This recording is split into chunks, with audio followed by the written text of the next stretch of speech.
Good morning, good afternoon, good evening.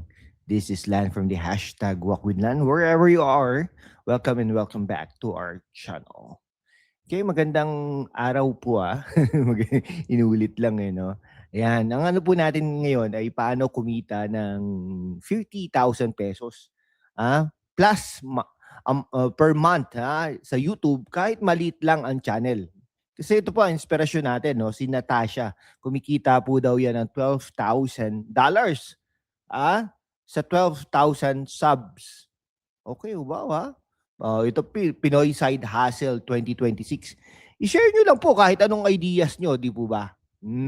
Yan, magandang araw mga kaibigan. Kamusta kayo dyan sa Quezon City, Manila, Cebu, Davao? Ako si Lan ng hashtag Walk with Lan. At ngayon, pag-uusapan natin ang isang bagay na nakakapag-excite sa marami. Paano posibleng kumita ng katumbas na 600,000 pesos kada taon sa YouTube kahit hindi ka viral star. Tama po yan. Isang 42 years old ma'am sa abroad, may 2 anak, walang viral videos, walang milyong-milyong views, pero may 12,000 subscribers lang. Wow mas madami pa po tayong subscribers dyan 20,000 plus na po tayo and going to 100,000 subscribers. At kumita siya ng $12,000. Mga ano lang po yan, 650,000 pesos plus sa current rate sa isang buwan. Hindi sa ads, hindi sa sponsorships araw-araw. Karamihan galing sa isang product na genuine niyang ginagamit na inire-recommenda. Affiliate marketing po yan. Problema na sa affiliate marketing, kailangan mo talagang banggitin, kailangan mo ilagay sa comment section. Hindi mo na lang basta tinatag Pero anyway, her name po is Natasha. Wow And her niche, floor seating. Yung pag-upo sa sahig para sa better posture, less back pain. Isang simpleng video tungkol doon nag-start ang lahat. Ay, tingnan ko nga. Wait lang I-search lang po natin si Natasha. Grabe Mas marami pang mas marami pa po tayong subscribers. Natasha.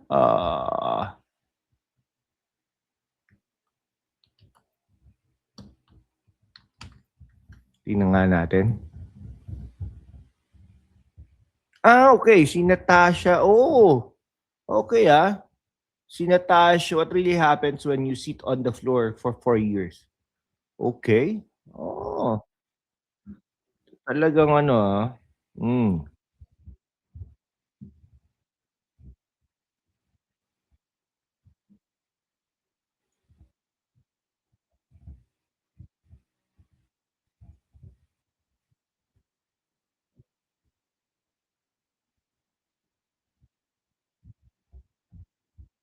Oo. Oo. Maganda din naman po yung niche niya. Floor seating. Upo-upo lang siyang gano'n. Okay? At guess what? Pwede rin dito sa Pilipinas. Kahit mas mahirap ang kompetisyon sa ads.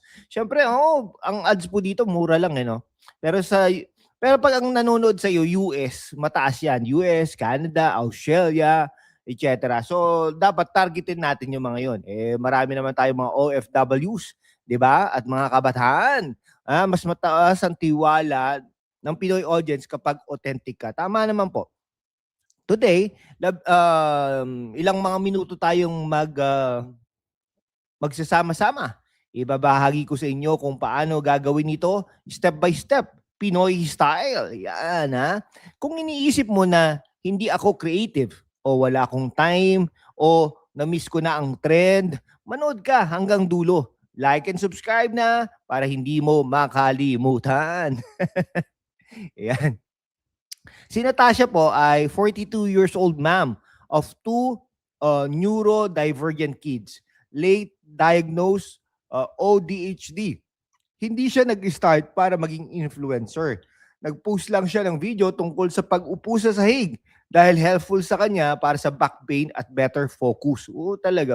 Maganda rin po kasi malamig. Anyway, bigla may mga nagtanong, anong ginagamit mo? Saan mo binibili? Paano ko gagawin ito sa bahay ko? Ayan, yun po yung mga usual tanong nila. Parang frequently asked questions. Okay, pinansin niya, nag-double down, nag-research siya ng high-ticket product. Mahal pero sulit. Like premium floor cushions, mats na $50 to $200 plus ha. Ginagamit niya talaga. So authentic ang Reco. Resulta, karamihan ng videos niya 2 to 3,000 views lang. Wow. Pero ang viewers, targeted. Mga taong may problem sa posture, back pain, or looking for natural health fixes. High trust, high conversation. Katulad nito microphone po natin, no? Sure, maganda no? Yan. Okay ha? Sure, baka naman. Itag natin si Sure. Sure. Okay ha? Resulta karamihan ng niya, talagang biggest month niya, 2 to 3 videos lang posted. Wow! Yung past content, nagko-compound. No burnout. Treats YouTube like a small business, hindi social media.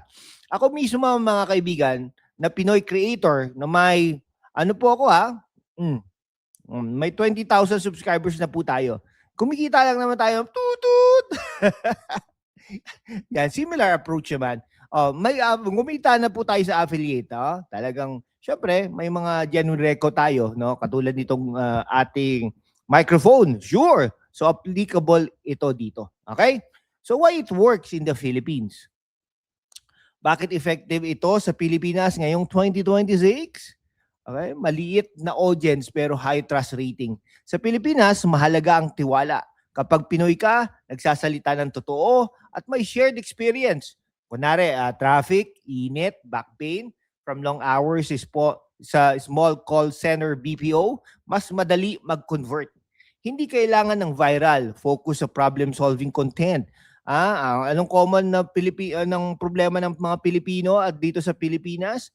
Back, neck pain, from WA, work from home or commuting, budget health solutions, side hustle ideas, para sa nanay o sa tatay na may full-time job, affordable home setups. Yan po yung mga kailangan nating solusyonan, di ba?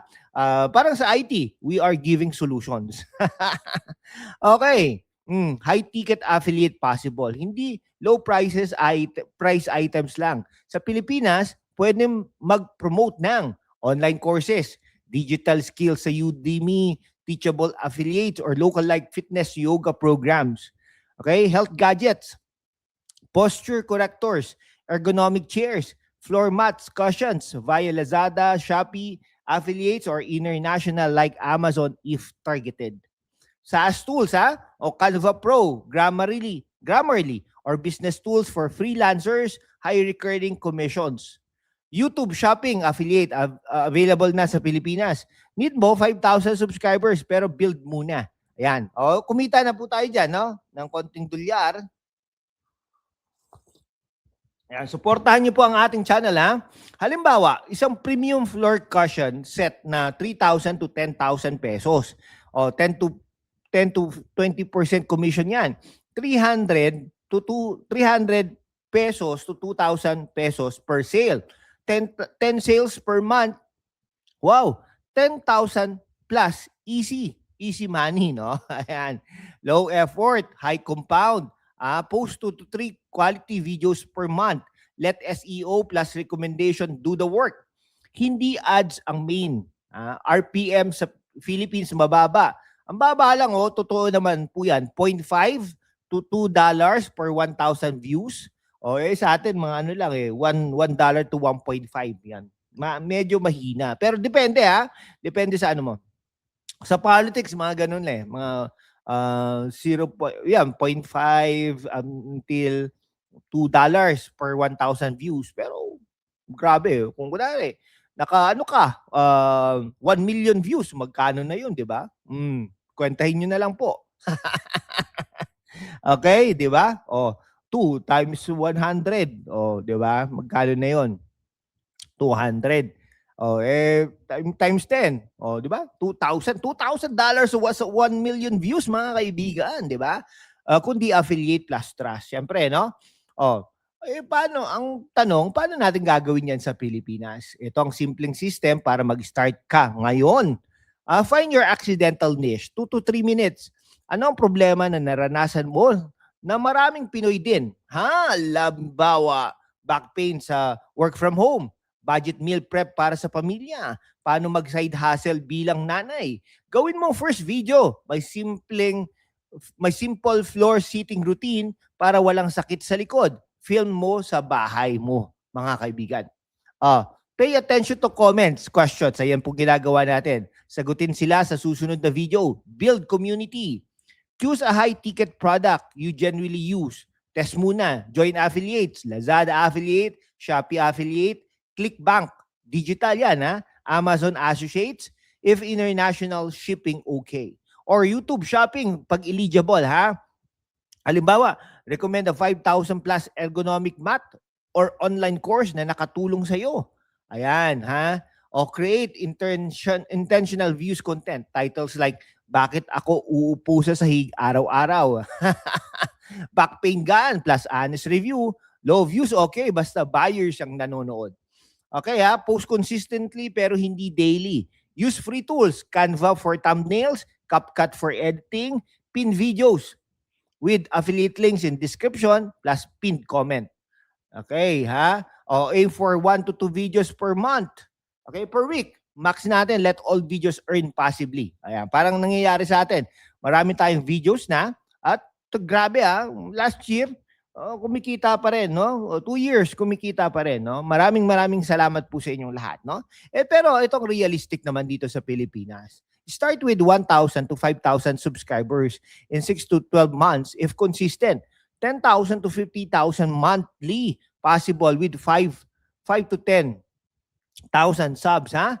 Plus good conversation, ba? Okay. Ngayon, ano bang common excuses? Siyempre, kung iniisip mo, hindi ako creative, hindi kailangan fancy edits, authentic Pinoy kwento lang. Diba? O ayaw ko maging influencer. Treat as a business, solve problems, earn passively. Parang IT. Na-miss ko na, never too late. Maraming Pinoy creators nag-start 2024 to 2025. Tayo nag-start po 2020, ha? Kumikita na. Ako, inspired ako nito, ha? Pwede rin kayo. Yan. Kaya po, sinishare natin. Pwede rin tayo. Pwede rin kayo. Kung ready ka na mag-start, comment down below. Anong problem mo na pwede mong gawing content? Subscribe para sa part 2, ha? Tools plus examples. Check description for affiliate tips at free started guide link, no, kung meron ka. No, salamat sa panunod. God bless. Stay authentic at kita-kits sa susunod. Paalam at mabuhay po ang Pilipinas.